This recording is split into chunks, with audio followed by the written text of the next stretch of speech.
पिछले वीडियो में हम लोग फूड प्रोसेसिंग इंडस्ट्री के लिए क्या गवर्नमेंट स्टेप्स हैं, क्या गवर्नमेंट इनिशिएटिव्स हैं, हम उस पर चर्चा कर रहे थे। उसी में हम जहां पर हमने अपना लास्ट टॉपिक खत्म किया था, उसी गवर्नमेंट इनिशिएटिव्स में कुछ और पॉइंट्स हम लोग एडअप करेंगे इस वीडियो में। तो नेक्स्ट पॉइंट गवर्नमेंट इनिशिएटिव्स में है food industry capacity and skill initiatives, यानी फूड प्रोसेसिंग इंडस्ट्री में कैपेसिटी बिल्डिंग और स्किल डेवलपमेंट के लिए भी कुछ योजनाएं और इनिशिएटिव्स भारत सरकार द्वारा ministry of food processing industry द्वारा लिए गए हैं। इसके अलावा food parks, mega food parks, cold storage and other infrastructure, व ऐसे अन्य इंफ्रास्ट्रक्चर जहां स्टोरेज के लिए कोल्ड स्टोरेज है, ठीक है, और फूड पार्क्स है, ये तमाम इंफ्रास्ट्रक्चर डेवलपमेंट का काम भी ministry of food processing industry द्वारा किया जाता है। Research and development, human resource development, innovation and entrepreneurship promotion आदि का काम भी चल रहा है। एस्टैब्लिशिंग फूड टेस्टिंग लैब्स, जगह जगह पर जो प्रोसेस्ड फूड है उसके टेस्टिंग लैब्स जो है भारत के कई स्थानों पर जो है सेटअप किए गए हैं, ताकि जो प्रोसेस्ड फूड है उसकी गुणवत्ता की जांच जो है वो की जा सके। Developing a strong supply chain for perishable farm produce to reach processing center with minimum loss of time and value, यानी जो पेरिसेबल एग्रीकल्चरल प्रोडक्ट्स हैं जैसे टोमेटो है, फ्रूट्स है, वेजिटेबल्स है, तो ये तय किया जा रहा है कि ये पेरिसेबल आइटम अपने प्रोसेसिंग सेंटर तक कम से कम समय में और कम से कम उनकी वैल्यू में लॉस हुए बिना वो फैक्ट्रीज तक पहुंच सके, यानी उसके लिए ट्रांसपोर्टेशन व्यवस्था अच्छी की जाएगी, रॉ मटेरियल के पास में ये इंडस्ट्री सेटअप किया जाएगा, कोल्ड स्टोरेज वगैरह की व्यवस्था की जाएगी, ये तमाम चीजें। अगला निवेश बंधु ministry of food processing industry का एक वेब पोर्टल है जिसमें जो इन्वेस्टर्स हैं, जो food processing industry of India में इन्वेस्ट करना चाहते हैं, तो इन्वेस्ट करने के लिए उनको क्या अवसर हैं, भारत सरकार क्या छूट दे रही है, ये तमाम जानकारी इस निवेश बंधु नामक वेब पोर्टल पर अवेलेबल है। वे ऑनलाइन एप्लीकेशन कर सकते हैं, रजिस्ट्रेशन कर सकते हैं और अपने प्रोसेस को आगे रन कर सकते हैं।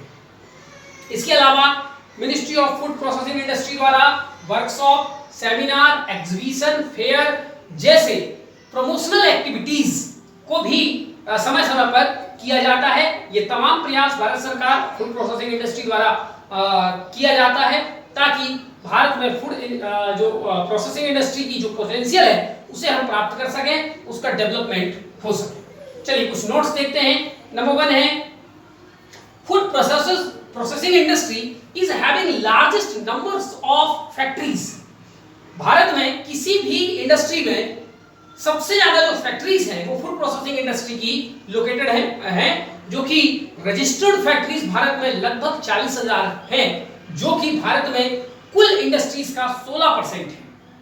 ठीक है, चलिए दूसरी बात, फूड प्रोसेसिंग इंडस्ट्री कंट्रीब्यूट्स रफली 13% ऑफ टोटल एम्प्लॉयमेंट। भारत में कुल रोजगार में 13% के आसपास रोजगार का कंट्रीब्यूशन इस इंडस्ट्री द्वारा किया जाता है। रजिस्टर्ड जो एम्प्लॉय हैं, यानी जो रजिस्टर्ड फैक्ट्रीज में काम करते हैं, रजिस्टर्ड एम्प्लॉइज हैं, उनकी संख्या है 18.5 लाख, जो कि फूड प्रोसेसिंग इंडस्ट्री में इन्वॉल्व हैं। और अनरजिस्टर्ड बहुत सारी फैक्ट्रीज, कंपनियां छोटी-छोटी हैं जो अनरजिस्टर्ड हैं और इस काम में इन्वॉल्व हैं, उनमें वर्कर्स की संख्या है लगभग 51.2 लाख। तो यदि हम टोटल इन दोनों को मिला दें तो लगभग 70 लाख लोगों को एम्प्लॉयमेंट ये इंडस्ट्री प्रोवाइड कर रहा है। तीसरी बात देखते हैं world share of food processing industry. ये भारत की फूड प्रोसेसिंग इंडस्ट्री का दिया हुआ है कि भारत का कंट्रीब्यूशन फूड प्रोसेसिंग इंडस्ट्री में पूरे वर्ल्ड शेयर कितना है, तो एक्सपोर्ट में 2.3% और इंपोर्ट में 1.3%, यानी हम एक्सपोर्ट ज्यादा करते हैं, इंपोर्ट कम करते हैं। चौथा, state wise food processing industry factories. Food processing industry से रिलेटेड फैक्ट्रीज कौन से स्टेट में कितनी ज्यादा मात्रा में है ये देख लेते हैं हम। सबसे ज्यादा इंडस्ट्री जो फैक्ट्रीज हैं वो आंध्र प्रदेश में 15%, फॉलोड बाय तमिलनाडु 13%, तेलंगाना 10%, पंजाब 7.3% और Maharashtra 7%। Next, central institute of post harvest engineering and technology, short में इसको बोलते हैं सीफेट। इसके पहले एक हमने पढ़ा था सीपेट, ठीक है, central institute of plastic engineering and technology, वो सीपेट है, चेन्नई में है, और ये सीफेट है, लुधियाना में है। ये इंस्टीट्यूट का काम ये है कि भारत में जो विभिन्न प्रकार के एग्रीकल्चर फसल वगैरह बोए जाते हैं, फ्रूट्स हैं, वेजिटेबल्स हैं, तो पोस्ट हार्वेस्ट माने उसकी कटाई वगैरह के बाद कितना नुकसान होता है उसका कैलकुलेशन करना, उस नुकसान को कम करने के लिए तरीके सुझाना, ये इस इंस्टीट्यूट का काम है, पंजाब की लुधियाना में लोकेटेड है। Disadvantages of food processing, food processing के क्या नुकसान है? वैसे तो कोई नुकसान नहीं है, लेकिन एक नुकसान है, health and nutritional issues due to food additives, preservatives, sweeteners etcetera. Food processing industry में जब रॉ मटेरियल को, कच्चे माल को जब फिनिश गुड्स में बदला जाता है, जैसे टोमेटो को टोमेटो सॉस में बदला जाता है, तो उसमें कुछ फूड प्रिजर्वेटिव, कुछ फूड एडिटिव, कुछ स्वीटनर्स, कुछ केमिकल सब्सटेंसेस उसमें मिलाए जाते हैं, ठीक है, ताकि जैसे सोडियम बेंजोएट जैसी चीजें मिलाई जाती हैं, ठीक है, इस स्वीटनर्स में एस्पार्टम जैसी चीजें मिलाई जाती है, तो इसके कारण कुछ हेल्थ और पोषण संबंधी समस्याएं पैदा हो रही हैं। तो विभिन्न प्रकार की उसमें से कुछ बीमारियों का पता चल रहा है।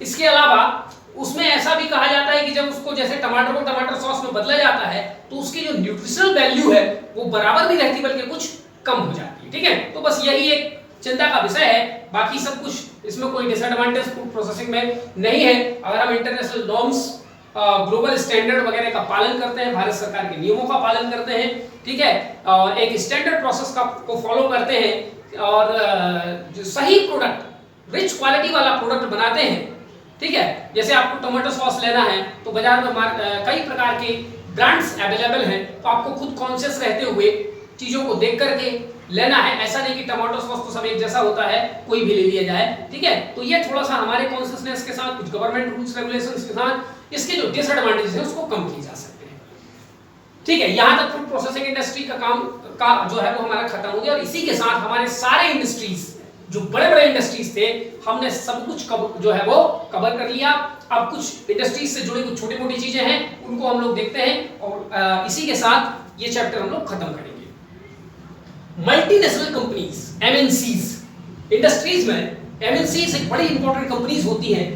तो मल्टीनेशनल कंपनीज या मल्टीनेशनल कॉर्पोरेशंस, शॉर्ट में इनको एमएनसीज बोला जाता है। क्या है ये मल्टीनेशनल कंपनीज? नाम से ही पता चलता है, मल्टीनेशनल माने कई देशों में काम करने वाली कंपनियां, लेकिन इसकी एक स्टैंडर्ड डेफिनेशन है वो हम लोग देखते हैं। An organisation which has one of its headquarter in one country but has business in more than one country is known as MNC. माने एक ऐसी कंपनी, एक ऐसा ऑर्गेनाइजेशन जिसका हेडक्वार्टर किसी एक देश में होता है लेकिन उसकी बिजनेस ऑपरेशंस, उसका जो बिजनेस एक्टिविटी है वो दुनिया के कई देशों में चलते रहते हैं, ऐसी कंपनी को मल्टीनेशनल कंपनी कहते हैं, ठीक है। According to United Nation Organisation, UNO ने भी इसकी एक परिभाषा दी है। देखते हैं यूएनओ क्या कहता है।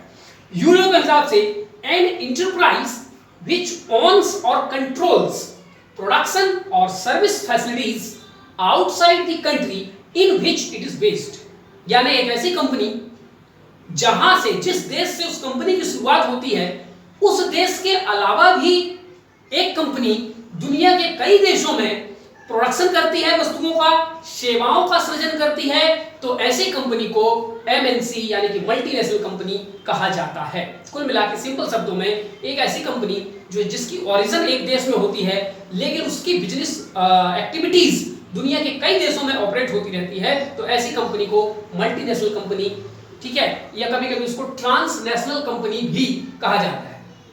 लेकिन ट्रांसनेशनल कंपनी और मल्टीनेशनल कंपनी में एक अंतर यह है कि ट्रांसनेशनल जो कंपनीज होती है वो अपने देश के आसपास पड़ोस के एक दो देशों में, अपने देश की सीमा पार करके आसपास के पड़ोस के एक दो देश में काम करती है, उनको ट्रांसनेशनल कंपनी कहते हैं। लेकिन मल्टीनेशनल कंपनी एक महाद्वीपों को पार कर जाते हैं, ठीक है। They crosses continents, they doesn't only crosses countries, isn't it, ठीक है। तो मल्टीनेशनल कंपनी बहुत सारे देशों में। It has following features, multinational companies के कुछ प्रमुख गुण होते हैं, कुछ प्रमुख फीचर्स होते हैं। क्या फीचर्स होते हैं? नंबर 1, लार्ज साइज, ये कंपनियां बहुत बड़ी होती है। किस टर्म्स में बड़ी? इन terms of number of employment, ठीक है, एम्प्लॉइज, सॉरी, मतलब कर्मचारियों की संख्या में बहुत ज्यादा कर्मचारी होते हैं। नंबर ऑफ प्रोडक्ट्स, ये जो प्रोडक्ट्स बनाते हैं ये बहुत ज्यादा मात्रा में बनाते हैं, बहुत वैरायटी का प्रोडक्ट बनाते हैं। इन टर्म्स ऑफ वैल्यू, इनकी वैल्यू इतनी ज्यादा होती है कि कुछ मल्टीनेशनल कंपनीज का एनुअल टर्नओवर किसी देश की जीडीपी से ज्यादा पाया जाता है। ठीक है, जैसे वॉलमार्ट एक कंपनी है जिसका एनुअल टर्नओवर बांग्लादेश की जीडीपी से ज्यादा है। ठीक है, तो इतनी बड़ी बड़ी कंपनियां होती हैं, तो they are very large in terms of employees, in terms of production, in terms of factories, in terms of value, in terms of commodities, in terms of business operation, in terms of tax paying capability, तमाम चीजों में ये बहुत बड़ी कंपनियां होती हैं। World wide operation, दूसरी बात ये है कि दुनिया के कई देशों में, लगभग पूरे देश में, पूरे विश्व में इनकी प्रेजेंस होती है, इनकी बिजनेस एक्टिविटीज जो है वो चलती रहती है। तीसरी बात, इंटरनेशनल मैनेजमेंट, इन कंपनियों में जो मैनेजमेंट का जो फंडा लगता है, जो मैनेजमेंट के प्रिंसिपल्स लागू होते हैं, वो इंटरनेशनल लेवल के मैनेजमेंट का प्रिंसिपल्स इसमें लागू होता है। चौथी बात, मोबिलिटी ऑफ रिसोर्सेस, चूंकि एक एमएनसी है, मान लीजिए अमेरिका की एक कंपनी है और वो दुनिया के कई देशों में जो है अपनी सर्विसेज दे रही है, अपनी बिजनेस ऑपरेट कर रही है, तो मोबिलिटी ऑफ रिसोर्सेस का मतलब कि अगर भारत में टमाटर मान लीजिए सस्ते हैं और अमेरिका में टमाटर महंगे हैं, तो वो रिसोर्सेस को, यानी कि यहां से टमाटर लेकर के अपनी अमेरिका वाली ब्रांच में पहुंचाएगी और वहां से जो है उसको अच्छी कीमत पर वहां पर बेचा जाएगा। तो मोबिलिटी ऑफ रिसोर्सेस का मतलब है अपनी एक ब्रांच से दूसरी ब्रांच तक कमोडिटीज का, वस्तुओं का, सेवाओं का, व्यक्तियों का जो है मोबिलिटी, माने उसको एक जगह से दूसरे जगह तक स्थानांतरित ये लोग करते रहते हैं। पांचवी बात, इंटीग्रेटेड एक्टिविटीज। इंटीग्रेटेड एक्टिविटीज का मतलब यह है कि मान लीजिए मैं एक कंपनी का उदाहरण देता हूं, जैसे वॉलमार्ट एक रिटेल मार्केटिंग की कंपनी है, एक बड़ा शॉपिंग मॉल जैसा होता है, तो इसकी दुनिया के जितने देशों में भी ब्रांचेस लोकेटेड होंगी, इनकी एक्टिविटीज इंटीग्रेटेड होती हैं, इनमें एक जैसे नियम कानून व्यवस्था सभी जगह आपको देखने को मिलती है। छठवीं बात, सेवरल फॉर्म्स, मल्टीनेशनल कंपनीज के कई स्वरूप होते हैं, जैसे ज्वाइंट वेंचर। ज्वाइंट वेंचर का मतलब किसी एक देश की कंपनी के साथ किसी दूसरे देश की कंपनी का टाई अप हो जाए। ठीक है, तो जैसे भारत में जो है हीरो और होंडा का आया था, hero Honda Tata Micra hello, तो ये ज्वाइंट वेंचर दो बड़ी कंपनियां मिलकर के बना लेती हैं। फ्रेंचाइज, ब्रांचेस, सब्सिडरीज एक्सेट्रा, ये सब मल्टीनेशनल कंपनीज के डिफरेंट स्वरूप हैं, ये डिफरेंट मोड्स हैं जिन तरीकों से मल्टीनेशनल कंपनी एक देश से होते हुए दूसरे देश में पहुंचती है। सातवीं बात, ये जो मल्टीनेशनल कंपनी होती है highly professional, technologically sound, efficient management and well organised. Multinational companies well organised होते हैं, इनकी ऑर्गेनाइजेशन में एक बहुत ही साउंड प्रिंसिपल्स चलते हैं, जिसमें स्पष्ट नियम कानून सबके लिए होते हैं और उस नियम कानून के बाहर कोई नहीं जा सकता। एफिशिएंट मैनेजमेंट, इनका जो प्रबंधन कौशल है वो बहुत उत्तम क्वालिटी का होता है। टेक्नोलॉजी में हमेशा ही अपने आप को अपग्रेड करते रहते हैं और बेस्ट क्वालिटी का और जो स्टेट ऑफ द आर्ट, अत्याधुनिक टेक्नोलॉजी के साथ ये लोग काम करते हैं, हाईली प्रोफेशनल होते हैं।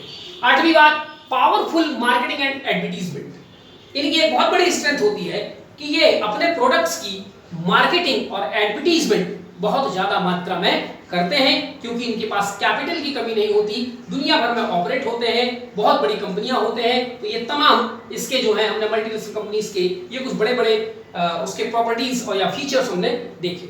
अब मल्टीनेशनल कंपनीज का इंपैक्ट क्या होता है, तो इंपैक्ट में हम दोनों तरीके से देखेंगे, गुड इंपैक्ट और बैड इंपैक्ट। गुड इंपैक्ट में हम देखते हैं ह्यूज कैपिटल इन्वेस्टमेंट। यदि अमेरिका की या किसी दूसरे देश की कोई कंपनी, मल्टीनेशनल कंपनी भारत में आ रही है, मान लीजिए वॉलमार्ट कंपनी भारत में आ रही है, तो वो भारत में आकर के एक बहुत बड़ा कैपिटल इन्वेस्टमेंट करेगी, ये भारत के लिए अच्छा है। एक तो उससे हमें विदेशी मुद्रा की प्राप्ति होगी, अमेरिका से आएगा तो डॉलर लेके आएगा, हमारे यहाँ से आरबीआई से उसको या कहीं और से पैसे देकर के वो रुपए लेगा, डॉलर देकर के रुपए लेगा, तो हमारे पास फॉरेन एक्सचेंज आ जाएगा। और भारत की ऐसी कंपनियां जिनमें मान लीजिए इतनी क्षमता नहीं है कि वो इतने बड़े बड़े शॉपिंग मॉल खोल सकें, तो ये कंपनियां आकर के भारत में अच्छा खासा इन्वेस्टमेंट करती हैं, ये एक बहुत अच्छी फीचर है। दूसरा, न्यू टेक्नोलॉजीज, इनके पास अत्याधुनिक टेक्नोलॉजी होती है, उन टेक्नोलॉजी के कांटेक्ट में आकर के हम भी देखते हैं कि टेक्नोलॉजी क्या है, कैसे काम होता है और हमें सीखने का मौका मिलता है।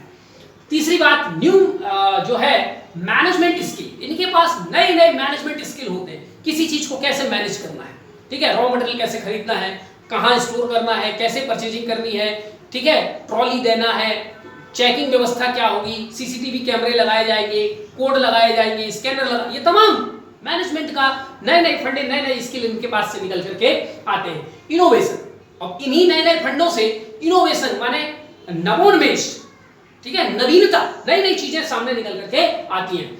अगली बात, इनके किसी देश में आने से इंफ्रास्ट्रक्चर डेवलपमेंट होता है। यदि कोई बहुत बड़ा शॉपिंग मॉल कहीं पर खुला हुआ है तो स्वाभाविक बात है वहाँ सड़कें बनेंगी, बिजली बनेगी, आगे आजू बाजू होटल रेस्टोरेंट तमाम व्यवस्था होगी, ठीक है। एम्प्लॉयमेंट, हालांकि ये अपने टॉप लेवल में तो अपने लोगों को ही रखते हैं, लेकिन छोटे मोटे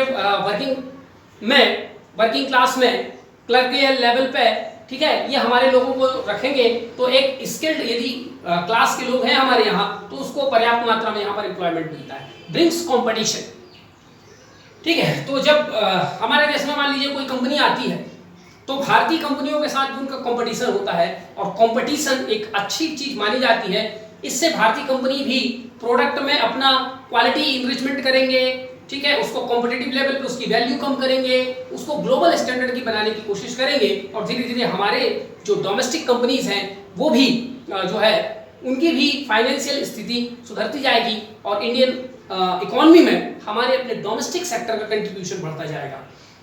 अगली बात, quality and increasing consumer choices. MNCs के आ जाने पर एक तो हमें क्वालिटी प्रोडक्ट मिलता है, कंज्यूमर की बार्गेनिंग पावर बढ़ जाती है, कंज्यूमर के चॉइसेस बढ़ जाते हैं। हम जब मॉल वगैरह में कोई आइटम खरीदने जाते हैं तो कोई नहीं पूछता कि आपको क्या चाहिए, हम घूम घूम करके आराम से 1 घंटा 2 घंटा देखें, हमारे पास मल्टीपल चॉइसेस हैं, लगा तो लिए, नहीं लगा तो घूम करके एसी में 2 घंटे बाहर निकल आए, कोई दिक्कत नहीं है, ठीक है। तो कंज्यूमर चॉइसेस, कंज्यूमर सेटिस्फैक्शन, तमाम चीजें जो है मल्टीनेशनल कंपनीज के आने से बढ़ती हैं, प्रोडक्ट की क्वालिटी बढ़ती है, कंपटीशन बढ़ता है, चीजें सस्ती हो जाती हैं, ये तमाम फायदे मल्टीनेशनल कंपनीज के हैं, लेकिन ये इतने आसान नहीं, उतने सरल नहीं है। चलिए अब देखते हैं कुछ बैड इंपैक्ट क्या है उसका। Number 1, dominance. ये मल्टीनेशनल कंपनीज इतनी बड़ी होती हैं इकोनॉमी में, ठीक है, ये बहुत बड़े इनके पास कैपिटल होता है कि ये जब आते हैं तो किसी देश के पूरे मार्केट में छा जाते हैं और उनका ही डोमिनेंस चौतरफा दिखाई देता है, और डोमेस्टिक सेक्टर के छोटे छोटे इंडस्ट्रीज, उद्योग, ये सब चौपट हो जाते हैं, ठीक है। तो दूसरा, डैमेज ऑफ डोमेस्टिक इंडस्ट्रीज।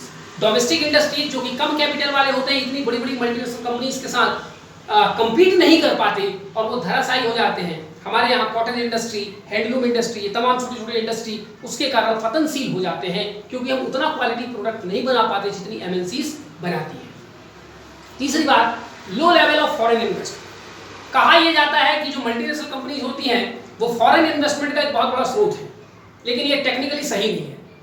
मान लीजिए एक एमएनसी है, वो भारत में कोई बिजनेस अपना चलाना चाहती है, तो वो पहली बार तो अच्छा खासा इन्वेस्टमेंट करेगी, उसके बाद भारत से ही कमाई कर करके वो भारत की कमाई हुई राशि को ही इन्वेस्टमेंट यहां पर करती है, ठीक है। मान लीजिए उसने 100 रुपए लगा करके बिजनेस स्टार्ट किया, फिर हर साल उसको 10 रुपए का फायदा हो रहा है, इसी 10 रुपए के फायदे में से 5 रुपए वो अपनी बिजनेस में लगाएगा और 5 रुपए अपने देश में वापस भेज देगा। तो हमारे से ही मुनाफा कमा करके इन्वेस्टमेंट किया जाता है, जो कि फॉरेन इन्वेस्टमेंट की कैटेगरी में नहीं आएगा, और इस प्रकार की इन्वेस्टमेंट से भारत को कोई फायदा नहीं होने वाला है, ठीक है। तो low level of foreign investment. अगली बात है हैवी रिमिटेंस अब्रॉड। मैंने आपको बताया कि मान लीजिए 10,000 रुपए, 10 रुपए प्रति साल वो मुनाफा कमा रहे हैं, तो 5 रुपए तो हर साल वो जो है बाहर अपने देश में भेज रहे हैं, तो इससे काफी मात्रा में भारतीय मुद्रा बाहर चली जाती है, ठीक है, जो है